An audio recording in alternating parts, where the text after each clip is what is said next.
We're meeting Nigel Smith, a member of the Calder Valley Your Party proto-branch.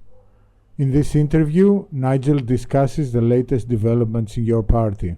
The recent Central Executive Committee elections, where the Corbyn slate called the Many achieved a majority, and the decision to ban dual membership, in effect excluding members of socialist organizations that have played a key role in building your party branches, has thrown the party again into a new crisis. We asked Nigel to explain what's behind these recent moves of the leadership and how we got here. We also asked whether the dynamic shown initially for your party can be regained. Okay, Nigel, can you describe events around the recent development? From what we understand, the Central Executive Committee of your party has just decided to ban double membership in your party, although there was an indecision about that in the Your Party conference. What was happening? Yeah, the Central Executive Committee, as you say, has decided to exclude a lot of left groups from the party, so disallow them to have joint membership. And that is almost exclusively Trotskyist groups, or groups that might be characterised as Trotskyists, and then the Communist Party of Great Britain as well. So that's 7 groups, or 8 groups, I think, altogether. There's no mention of other parties, just those parties specifically. So that's very concerning, because there was a clear, substantial majority of 2/3 at the conference that wanted dual membership and favoured it. And this seems to have gone against the will of the conference. So there were recent elections for the leadership of the Central Executive Committee. What happened there, and why do you think they got this decision? I think there's, amongst the Corbyn group that call themselves the Many, there's a very significant distrust of lefts, especially Trotskyist left, and that's historical. That's been around for a long time. I think there was concern that they would have too much influence in the organisation, so they tried to stop that.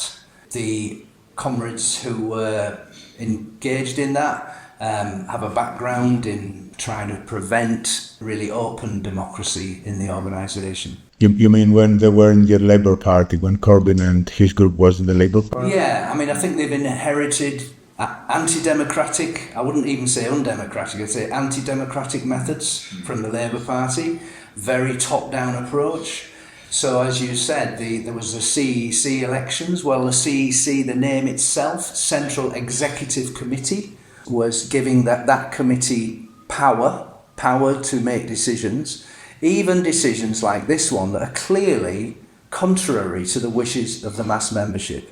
But to them, because they won the election, that gave them that authority, even though they only won the election with 38% of the first preference votes. Can you walk us through how did we end up here? So your party started creating a very, much enthusiasm in hundreds of thousands of people all across the UK. And some months later, we're facing a situation where your party is constantly in crisis. Why do you think that happened? Initially, there was a lot of enthusiasm. Zara Sultana was the person who led the move towards the new party, and Corbyn followed. And there was a lot of evidence that Corbyn didn't really want it, but he felt he had to follow her because actually, in hindsight, I think he wanted to stop her leading such a party. Everything they've done since seems to have been to prevent her, who's to the left of Corbyn, and has got some rhetoric that's very progressive, from taking control. Obviously, if she'd have gone on her own without Corbyn, it would have been a smaller project, but still a significant one. A lot of people joined at the stage that she announced that position, but then it was, hang on a minute, we can't allow this to happen. This organisation would be too radical. That's the way I see it. So initially, I believe 800,000 people expressed interest in joining your party, but then there was internal infighting, and we ended up with, how many members does your party have now? Your party claims 55,000 members, but recently at the last Central Executive Committee meeting, grassroots left comrades who are supporters of Zara Sultana asked for what's the current membership, and they weren't they refused to tell them what the current membership stood at. It's obviously less than that. Comrades are leaving in their droves from our proto-branch. They're walking away. And so, people who joined are walking away. People who didn't know whether to join or not are definitely not joining. I don't know what the numbers are, but they'll be very low. From your experience from the area where you're politically active, why are people leaving or not joining your party? What's the main reason behind it? Because they were excited about an open democratic organisation where decisions were made. I mean, a lot of people were asking for bottom-up democracy. That's what they were asking for. When we had a big rally in Bradford, which is a city near to where I live, people were asking for that. Now, that was overwhelming. It wasn't a kind of marginal feeling in the room. It was an overwhelming desire for a bottom-up democracy. Now, you might say that's a bit naive, that it's a bit more complicated perhaps than that, but that was what was coming out of the room. And to see this reversal of that sentiment being enacted by a central executive committee who've just taken all of the power with only 38% of the vote, I remind you, is incredibly demoralising. But there were things leading up to that as well. It wasn't just that one thing. Politically, where do you think things are heading right now? So, like, your party has been through a crisis, this latest feature that the banning of double membership, so practically this means kicking off parts of the membership who were members of other organizations, so like rejecting the federal type structure. Where do you think things are heading from here? Nearly everyone involved in the proto-branches was on the left, in my experience, not just in my proto-branch, but across the region that I'm involved in. And I'm connected up with people in branches all over the UK and discussing these issues with them in different groups that have sprung up. It's been made very clear that their desires are not going to be met, and it's been mooted and actually joked about on the Central Executive Committee. People currently leading proto-branches now, when the branches are properly set up, won't be leading them then.